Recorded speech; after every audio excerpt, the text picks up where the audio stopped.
Good morning, everyone. This is Leonard Lloyd with another video on this bright, sunshiny day. I hope it's a bright and happy one for you. As of last night, I have 4 of the 5 videos on YouTube. It's taken me about a week and a half to try to figure it out because I'm not the most technological person in the world. It's listed under Struggles with Mental Illness by Leonard Lloyd. I'm still going to have them come out on Facebook because, like I said, I don't always know what I'm doing, and I would hate to have this stuff, deleted altogether. Um, I will give you my weekly disclaimer. Again, I'm not a therapist, psychologist, psychiatrist. I'm just a diva trying to make it through the day, just letting you know the things that I go through and the things that are out there that may help you or may get you to understand. I don't expect you to go out and follow the things that I do because what works for me may not work for you, and vice versa. Um, Today, one of the other things that kind of coincide with bipolar and depression, anxiety is codependency. Codependency is when you are trying to live your life through other people, which I have done, practically my whole life. And I blew my therapist away with this one. The biggest codependent persons in the world, superheroes. Da-da-da-da. When I was a kid, I didn't have a lot of friends. I was always the last person picked on the team, first one hit in the head playing dodgeball. So I would just go to the gym in my uniform and sit on the floor. I got an 8. So superheroes were my friends back. Batman, Robin, Superman. Those were the heroes in the early days. So I learned from them that you had to go out and help people and be there for people, no matter what. And that's what superheroes do. They have that dual identity, they're mild mannered during the day, they have their job, their little family, whatever. But then when something happens, what do? They put their life on hold to go out and help people. Okay? And God forbid they should be late that one time. Because what happens? People turn on them. But you feel that it's your duty to be there because the people will appreciate it, the people will like you, and that's the way I was. I needed to fit in. I needed to be in a group.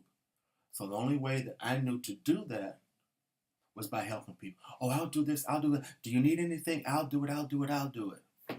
And when that wasn't returned in kind, I got upset. Because I feel, here I am, I'm busting my butt for you. I'm here for you whenever you need me. I give this up for you, I'm giving that up for you. And the one time I need something from you, I can't get it. I don't need you in my life. That's exactly the way I would do. I would not be mad for a day or day. I'd be pissed at you for a couple of weeks because I need to say, you're not there for me. I'm always there for you. Hello? Ow. Through going through codependency group and with my therapist, it have taken me a long time to learn. You can't expect people to do what you do. You can't expect people to feel what you feel when you feel it. Okay? Those people didn't ask me to help them. They didn't ask me for anything. I volunteered to help them.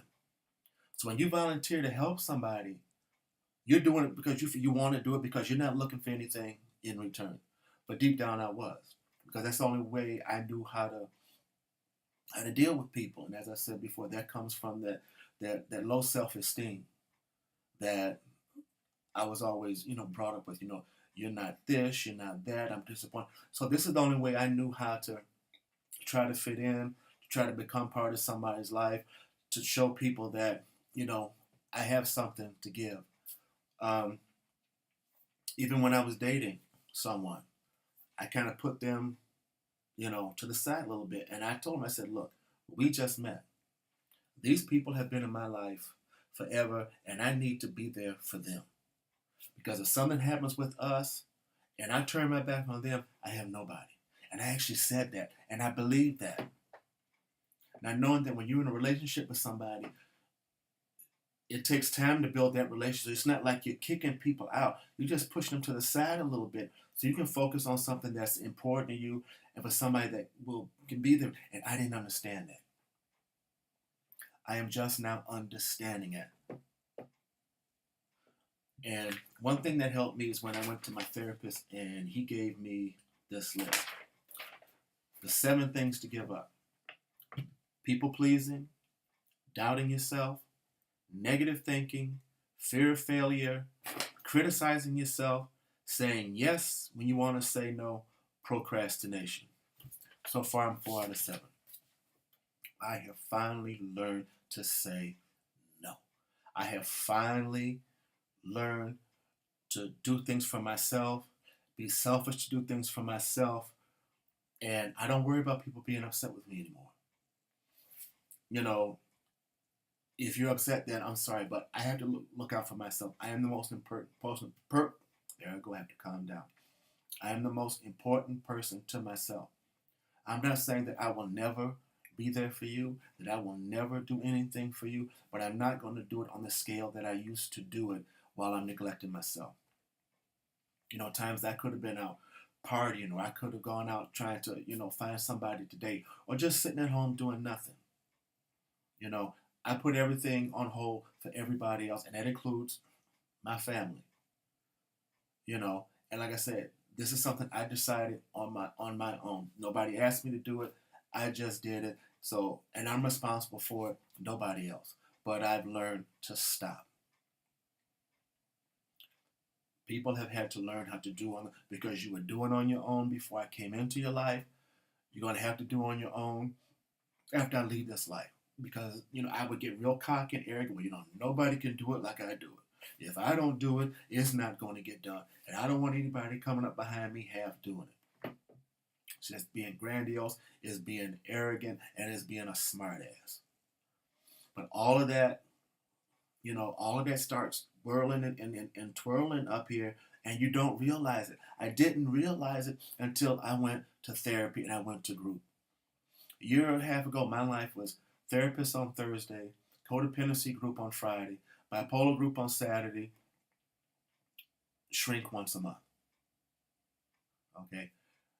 These codependency groups, the bipolar groups, a lot of these groups are free. They're in all your neighborhoods. They are good places to go, and you can learn a lot because you're in a room with people that are going through what you're going through, and everybody understands what everybody's going through. So you're not alone. You're not feeling weird because I'm saying this and they don't understand. They do. I stayed focused. I stayed until I got all I was going to get out of it. So I have a better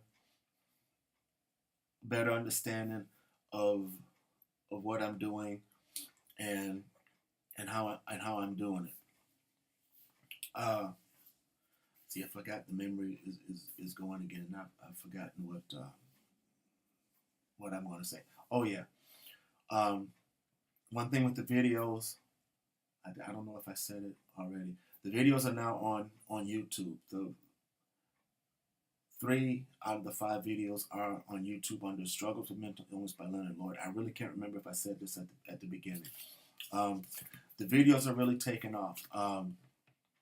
So far, on all the videos combined, we're up to over 2,000 people. So please keep sharing. Please send these to people that you think this can help, or people that are interested in learning.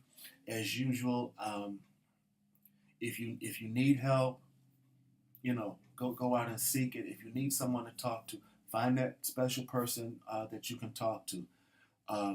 Some of the things that I've been talking about, as far as things that you go through, these aren't all symptoms that have hit you at one time. So don't think that. Every once in a while you have maybe 1 or 2, but all of these symptoms don't hit you at the same time. And you do have a string of good days. So don't think that, having bipolar disorder is all gloom and doom, because it's not. You can have a string of beautiful days when everything is going great. You're feeling on top of the world, and nothing can bring you down. So when those days come, take advantage of them. Enjoy them, because it's a nice day today. So I think I'm going to get out of the house for a little while and enjoy myself. But again, with the codependency, it's hard because all of this stuff just gets mixed up and jumbled, and you have a hard time, because if you send me a message on Facebook and I send you a returning message, don't get upset if I don't send it back right away, because I've gotten to the point of where I have to sit and actually focus on what you've written. because a lot of times I take it the wrong way and I don't see it that way. So I've had to learn how to just stop and really get a hold on what's going on. Plus, if I send you a return message, my spelling is not the same. You know, it's in here, the word that I want to put down, but on my fingers, it doesn't come out that way. I've noticed every time I'm sending back a message, the word for always comes out OFR. The always comes out HET. I don't know why.